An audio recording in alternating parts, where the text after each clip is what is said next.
Commissioner Kohat اور deputy commissioner نے women and children اسپتال کا دورہ کیا۔ اس موقع پر deputy commissioner finance and planning Rina Suhrawardy, اسپتال کے M S doctor Hashim Jamshed, D M S doctor Ikramullah اور فیمیل ڈاکٹرز اسٹاف بھی موجود تھی۔ اس موقع پر M S doctor Hashim Jamshed نے اسپتال کے متعلق تفصیلی بریفنگ دی اور مسائل سے آگاہ کیا۔ اس موقع پر کمشنر کوہاٹ نے فیمیل ڈاکٹرز اور دیگر اسٹاف میں بہتر کارکردگی کی بنا پر اسناد بھی تقسیم کیے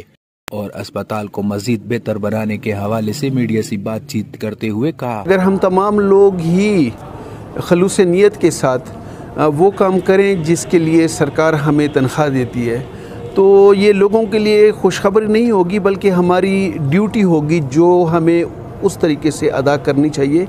جیسا کہ اس ڈیوٹی کو ادا کرنے کا حق ہے۔ یہ یقین ہے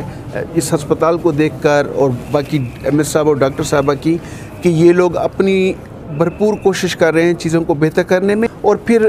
جو ہم سے ہو سکتا ہے اس سے بھی زیادہ ہم کوشش کریں کہ لوگوں کے لیے جو مریض ہے، جو